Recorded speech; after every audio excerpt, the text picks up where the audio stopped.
What's up? It's your boy.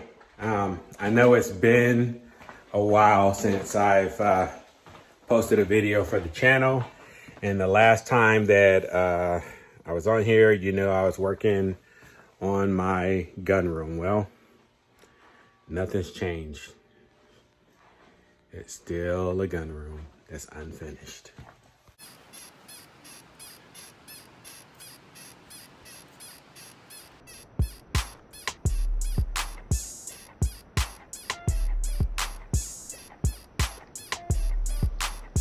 Really quick to get into this video.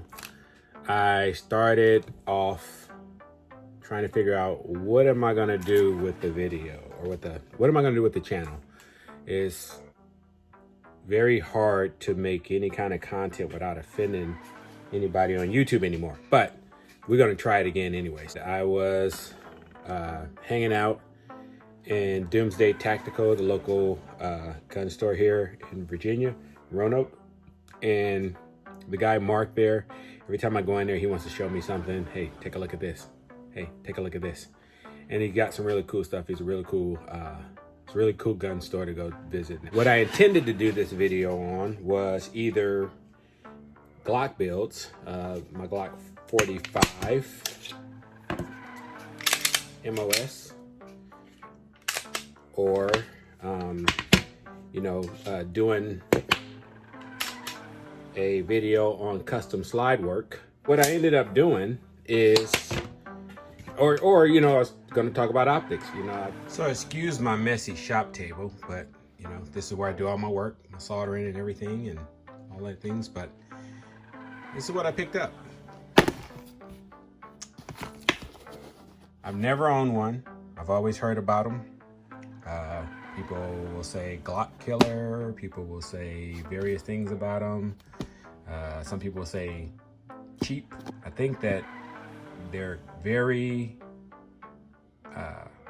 budget-minded, but a lot of bang for your buck. You get a lot of stuff for the amount of money you pay. And when I saw this and he pulled it out, well, let's just take it out and show it to you, and then we'll talk a little bit more about it. Put this up here. All right, so the first thing we see is the wrench, the rod here, brush. This is the back for the holster. We have our instruction manual, some literature about how to disassemble and assemble, and then there's the gun there. So this is... Pick it up. This is the Canik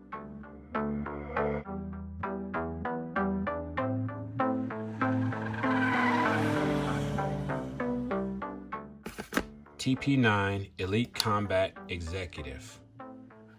And man, that was a nice looking piece sitting in that corner over there. I was at the gun store. So there you have it. See if I can't back out a little bit. There we go. First impressions on it. It feels good. The magazine is empty. Empty. Feels really good. When I pulled it out, I was like, wow, that's well balanced. A few things that I never like about a striker fire pistol is that indicator, but I think it's something I can get over. It has a loaded chamber indicator there, and then also a hot indicator there, let you know it's loaded and ready to fire. First impressions on it, when I saw it, I really thought it was exotic looking in the way that, you look at a woman who's exotic. She's not ugly, but she's just got some distinguishing features about it that you kind of don't know why you like them, but you do. That's what I think about this pistol here. It has, let's go over it, magwell, bevel magwell. This is a salient arm magwell. That was one of the reasons why I really got curious about this, is the fact that this was a collaboration between Salient and Canik. And I just had to know more about it. So it comes with a Salient magwell. It has a extended mag release. Inside the case here, they have, I guess that's one thing that I forgot to share, is there is a kit here, and it has a bunch of spare parts. Get this out here.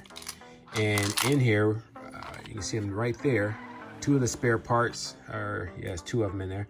They have 3 different levels of mag extension. So you can either have this one that's very extreme, and then you can also bump it down to one that's not so extreme. If I can open this up here. It's weird how that opens.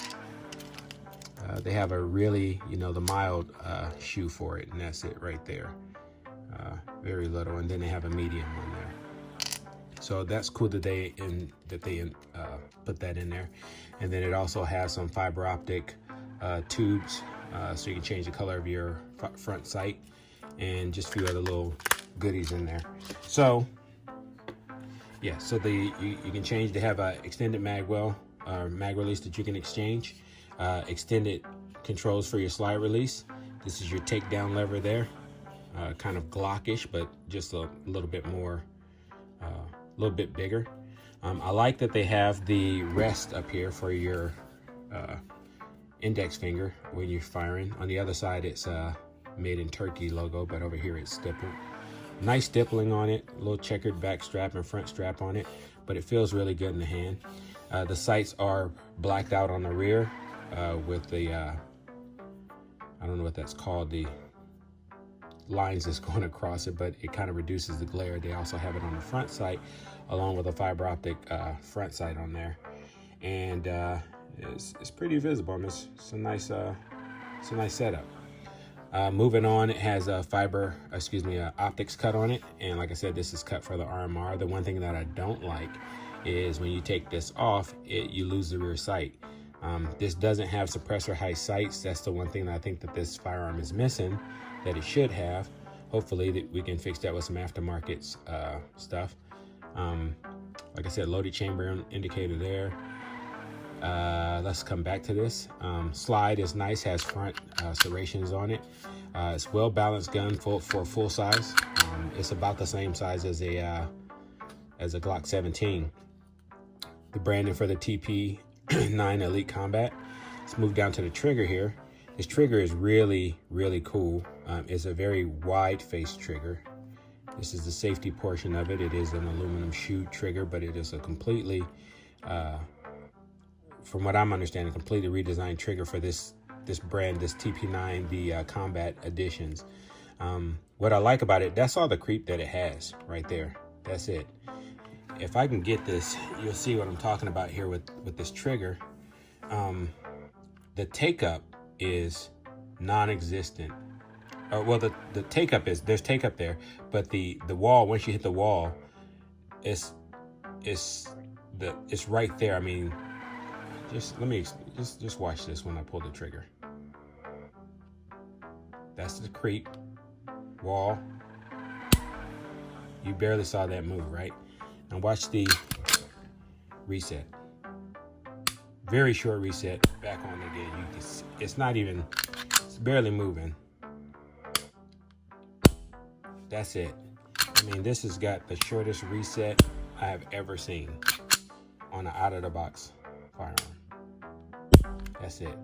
And it's very clean, crisp, smooth. I don't know how else to explain it. I mean, that's your creep right. And it's weird. There's this take up, but then once you hit the wall, there's like two walls. There's your take up, right? And then you got creep right there. Let's do this again. There's your take up, creep, wall, break, reset. That is a pretty cool trigger. I really like that. I don't know if salient has anything to do with this trigger, but it's pretty nice. Moving on to the barrel, it is a threaded barrel. It doesn't have that weird thread. It has, I don't know. I don't remember. I just know that they made this with 2 different thread types, and I'm not well versed with the thread pitches on these because I rarely run cans. I don't run cans unless a friend brings one.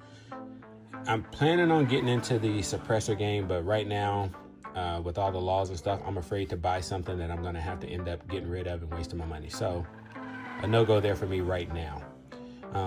But it does have a threaded barrel on there for those that want to run cans. This barrel is a salient arm barrel. It is branded there. And then I'm not going to take it down, but you can see the start of it. It says SAI on the barrel right on the top. It is a really nice fluted barrel, titanium nitride coated, but it does have, okay, so you see that right there? It looks like there's some barrel wear. It's non-existent. That stuff wipes right off. I mean, it's a really nice coated barrel. I'm interested to see how it wears. The controls, like I said, extended controls, they function well both sides. So I haven't fired it yet, but I plan to. Plan on going to the range, taking it this weekend. I'm going to run it with irons. I do have a couple of RMRs that I could use on here. I also have a Burris Fast Fire. I have Delta Point. I have a few other ones that I could try to use on this, but I'm going to run it without an optic for now. Reason being is because my Trigicon, my RMRs, Trigicon, stop saying Trigicon, my Trigicon RMRs are all sourced out. They're all on firearms, and I don't want to pull them off. And this plate that I have that it comes with is only for an RMR cut. So I won't be taking it off and doing that. I want to run this without an optic right now and just see how it fares, see how it does. And when I'm pointing it, when I'm bringing it up to my eye, the point of aim is dead on. I mean, without really focusing, I'm on target every time I pull it up. So it's almost like a natural pointer. So I'm gonna run this against my Glock 17C that I have, and just see what I do. See where it puts the rounds at, and see how well it does. So more to come on that. I'll probably post up a video later, after action report, and let you know what I think about it. But this is a very, very nice gun. I have buyer's remorse, as I usually do when I buy a firearm, but I really like it. Kind of digging it. So yeah, more to come from this. Hopefully I'll post up another video tomorrow on this. Just a little teaser or a range report on this guy. This is the Glock 45.